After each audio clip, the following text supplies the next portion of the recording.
Subscribe कीजिए amazing marketer channel को और बेल आइकन दबाइए लेटेस्ट वीडियोस सबसे पहले देखने के लिए। Hi guys, as a seller हम अपने कस्टमर्स को बेस्ट एक्सपीरियंस देने के लिए best of the best things करते हैं। जैसे उन्हें सुपर क्वालिटी का प्रोडक्ट देते हैं, अट्रैक्टिव पैकेजिंग देते हैं और साथ ही उनके प्रोडक्ट को सेफ एंड सिक्योर डिलीवर करते हैं जिससे शिपिंग या ट्रांजिट में वो डैमेज ना हो। फिर भी बहुत सारे कस्टमर्स ऐसे होते हैं जो सेलर के परफॉर्मेंस से खुश नहीं होते और उनको एक नेगेटिव फीडबैक दे देते हैं। तो आज हम बात करेंगे इसी पेन पॉइंट पे कि कैसे आप अपने 83% नेगेटिव फीडबैक रिमूव कर सकते हैं।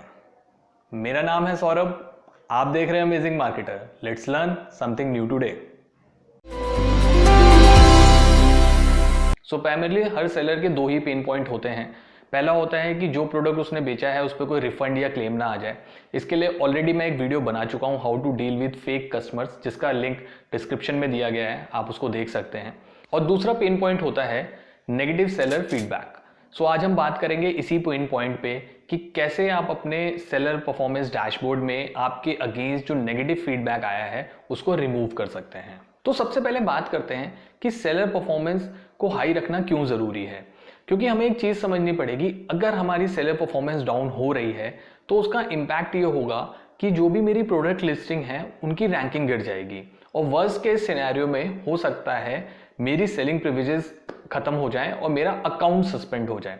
तो जब हमारा अकाउंट सस्पेंड हो जाएगा ऑब्वियसली हम सेल तो कर नहीं पाएंगे और हमारा पूरा बिजनेस ठप हो जाएगा, बंद हो जाएगा। तो आई वुड सजेस्ट कि हमें पूरी कोशिश करनी चाहिए कि हमारा सेलर परफॉर्मेंस हमेशा हाई रहे। तो सेलर परफॉर्मेंस किस चीज पे डिपेंड करता है? सेलर परफॉर्मेंस प्राइमरली 3 चीजों पे डिपेंड करता है, जिसमें से पहला और मोस्ट इंपॉर्टेंट फैक्टर होता है ऑर्डर डिफेक्ट रेट। तो आज हम सिर्फ ऑर्डर डिफेक्ट रेट की बात करेंगे, जिसकी वजह से आप अपने परफॉर्मेंस को हाई रख सकते हैं। सो ऑर्डर डिफेक्ट रेट क्या होता है? ऑर्डर डिफेक्ट रेट कैलकुलेट करने का बहुत सिंपल सा तरीका है। एक पर्टिकुलर टाइम में आपने जितने यूनिट बेचे हैं उसमें से कितने यूनिट पे नेगेटिव फीडबैक आया है, तो ये ऑर्डर डिफेक्ट रेट होता है। ऑर्डर डिफेक्ट रेट भी प्राइमरली 3 चीजों में डिपेंडेंट होता है। पहला होता है service charge back request. Service charge back request का मतलब होता है कि अगर किसी बायर ने आपसे वो प्रोडक्ट खरीदा है और उसके ऊपर क्लेम फाइल कर दिया है, तो बेसिकली ये जो रिफंड का क्लेम होता है, ये जो बायर होता है वो डायरेक्टली अमेजोन पे नहीं करता है, वो बैंक पे करता है। तो मान लीजिए एक कस्टमर ने आपसे एक प्रोडक्ट खरीदा और वो आपने उसको डिलीवर कर दिया, लेकिन कस्टमर अपना सर्विस चार्ज बैक या अपना पैसा क्लेम करेगा बैंक से कि मैंने ऐसा कोई प्रोडक्ट खरीदा था, वो मुझ तक नहीं पहुंचा है या मेरे कार्ड से कोई फ्रॉड ट्रांजैक्शन हुआ है।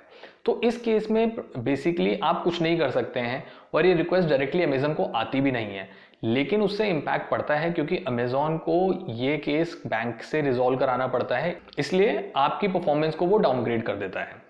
सेकेंड होता है A to Z क्लेम। ये बहुत ही सिंपल क्लेम होते हैं। इसमें बायर को आपका प्रोडक्ट पसंद नहीं आया है तो वो उस पर रिफंड मांगेगा या उसको रिटर्न कर देगा। और तीसरा होता है नेगेटिव फीडबैक, और आज हम इसी की बात करेंगे कि कैसे आपके अकाउंट पे जो नेगेटिव फीडबैक आया है उसको रिमूव कर सकते हैं। तो आपको ये पता है कि ऑर्डर डिफेक्ट रेट अब इन 3 पैरामीटर्स पे डिपेंड करता है।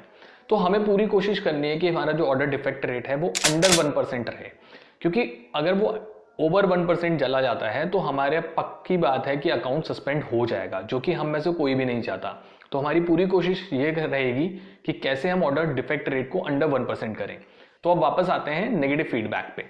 नेगेटिव फीडबैक को आप कैसे रिमूव कर सकते हो? सो ये ट्रिक मैंने रिसेंटली फिगर आउट करी है और ये बहुत ही अमेजिंग ट्रिक है, बहुत ही लेजिट है, बहुत ही फेयर है, कुछ भी अनएथिकल नहीं है इस ट्रिक में। तो आपको कुछ नहीं करना है, आपको सिर्फ दिन में 5 मिनट निकालने हैं। आप चाहो तो एक दिन में बहुत सारे रिमूव कर सकते हैं अपने नेगेटिव फीडबैक, लेकिन मैं उस चीज़ को रिकमेंड नहीं करूँगा। आप दिन में 1 या 2 नेगेटिव फीडबैक रिमूव करें, जिससे अमेजोन को ये ना लगे कि ये एकदम पुश कर रहे हैं अपने आप को पॉजिटिव दिखाने के लिए और ऊपर रैंक्स में आने के लिए। तो आपको क्या करना है? सबसे पहले आपको सेलर डैशबोर्ड में जाके परफॉर्मेंस टैब पे हूवर करना है। उसके बाद आपको फीडबैक की फील्ड पे क्लिक करना है। सो फीडबैक की फील्ड पे क्लिक करते ही आपको जितने भी फीडबैक मिले हैं टिल डेट वो ओपन हो जाएंगे। तो आप देखेंगे वहां पे बहुत सारे रिव्यूज ऐसे हैं जो 1 रेटिंग के हैं, कुछ नंबर 2 रेटिंग के हैं, कुछ 4 रेटिंग के हैं, 5 रेटिंग के हैं। तो एक चीज समझिए, अमेजोन के हिसाब से अगर आपकी रेटिंग 4 और 5 है तो मतलब वो पॉजिटिव है, अगर वो रेटिंग 1 और 2 है तो वो नेगेटिव है, और अगर वो 3 है तो it mean it's absolutely neutral. तो हमें प्राइमरीली 1, 2 और 3 पे काम करना है। 4 और 5 हमारे लिए अच्छी चीज़ है कि वो पॉजिटिव है, तो हमें उसको बिल्कुल नहीं छेड़ना है। तो हम काम करेंगे 1, 2 और 3 रेटिंग्स को कैसे रिमूव कर सकते हैं। तो सबसे पहले आप अपने लिस्ट में ये देखिए कि कौन कौन सी रेटिंग्स हैं जो 1, 2, 3 के बीच में हैं। और अब सबसे इंपॉर्टेंट चीज़ जो आपको सबसे ज़्यादा ध्यान देनी है वो ये कि जो भी ये रेटिंग्स के साथ कमेंट आया है वो प्रोडक्ट रिलेटेड होना चाहिए, ना कि सेलर परफॉर्मेंस रिलेटेड। मैं फिर से रिपीट कर रहा हूं इस चीज़ को, आपकी जो रेटिंग है 1 to 3 के बीच में वो प्रोडक्ट रिलेटेड होनी चाहिए, ना कि सेलर रिलेटेड।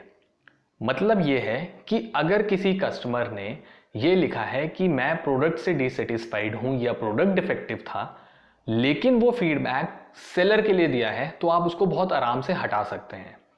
अब मैं बताता हूं कि ये क्यों होता है। ऑलमोस्ट 70 to 80% कस्टमर्स कंफ्यूज होते हैं कि वो रिव्यू या फीडबैक कहाँ देंगे या कहाँ देना चाहिए उन्हें। वो क्या करते हैं, वो प्रोडक्ट से डिससेटिस्फाई होते हैं, प्रोडक्ट से खुश नहीं होते हैं और एक सेलर को नेगेटिव फीडबैक दे देते हैं। तो मान के चलिए कि मैं एक बायर हूं, मैंने एक फुटवियर खरीदा है और I am not happy with the product quality या उसमें कोई डिफेक्ट है, तो मैं सेलर को जाके रेट कर दूंगा कि प्रोडक्ट अच्छा नहीं था और मैं डिससेटिस्फाई हूं।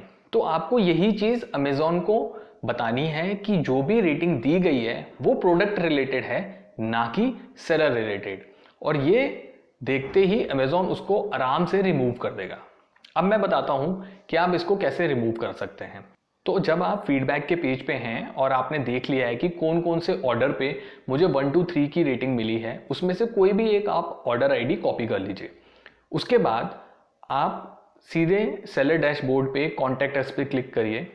उसके बाद वहाँ पे जाके अमेजन सपोर्ट से बात करिए। अमेजन सपोर्ट से बात करने के 3 तरीके हैं, एक है फ़ोन, दूसरा है ईमेल और तीसरा है चैट। मैं आपको रिकमेंड करूंगा कि आप चैट करिए, क्योंकि chat is the most fastest way to interact with the Amazon support. तो वहाँ जाके आप सेलर सपोर्ट से हाय लिखिए, उनसे बात करिए और बहुत क्लियरली उनको ये चीज़ लिखिए कि there is a negative feedback on a product with order I D this has nothing to do with seller performance and I am pretty sure within 5 minutes आपका रिव्यू रिमूव हो जाएगा। तो मैं आपको रिकमेंड करता हूँ आप इस चीज़ को ट्राई करें, क्योंकि दिन में 5 मिनट निकालना कोई बहुत बड़ी चीज़ नहीं है अपने सेलर परफॉर्मेंस को हाई करने के लिए। तो आपको ये चीज़ समझनी पड़ेगी, अमेजॉन की बहुत ही सिंपल गाइडलाइंस हैं। उसने प्रोडक्ट रिव्यू के लिए अलग रेटिंग मैकेनिज्म और अलग प्लेस बनाई हुई है और सेलर के रिव्यू और रेटिंग्स के लिए अलग जगह बनाई हुई है, लेकिन कस्टमर्स को ये पता नहीं होता है। वो क्या करते हैं, वो प्रोडक्ट से डिससेटिस्फाइड होते हैं, उससे खुश नहीं होते हैं और सेलर्स को रेट कर देते हैं, जिसकी वजह से हम सेलर्स को नेगेटिव इम्पैक्ट होता है, हमारी रैंकिंग गिर जाती है, हमारे अकाउंट सस्पेंड हो जाते हैं। तो आप इस चीज़ को हाईलाइट करिए अमेजॉन को कि जो रिव्यू आया है उसका कोई लेना देना नहीं है सेलर के परफॉर्मेंस से, वो प्रोडक्ट का रिव्यू है एंड आई एम 100% श्योर कि आपका नेगेटिव रिव्यू वहाँ से हटा दिया जाएगा। सो आप इस मेथड को ट्राई करिए अपने रिव्यूज़ रिमूव करने के लिए, इससे आपका सेलर परफॉर्मेंस इंप्रूव होगा। अगर सेलर परफॉर्मेंस इंप्रूव होगा तो आपकी रैंकिंग बेटर होगी, रैंकिंग बेटर होगी तो आपके सेल्स बेटर होंगे, सेल्स बेटर होंगे तो आपके पास प्रॉफिट बेटर आएगा और अल्टीमेटली आपकी लाइफ बेटर होगी। अगर आपको ये वीडियो पसंद आया हो तो इसको लाइक और शेयर करना ना भूलें। अपने कॉम्पिटिटर से आगे रहने के लिए इस चैनल को जरूर सब्सक्राइब करें। And finally, keep selling, keep smiling.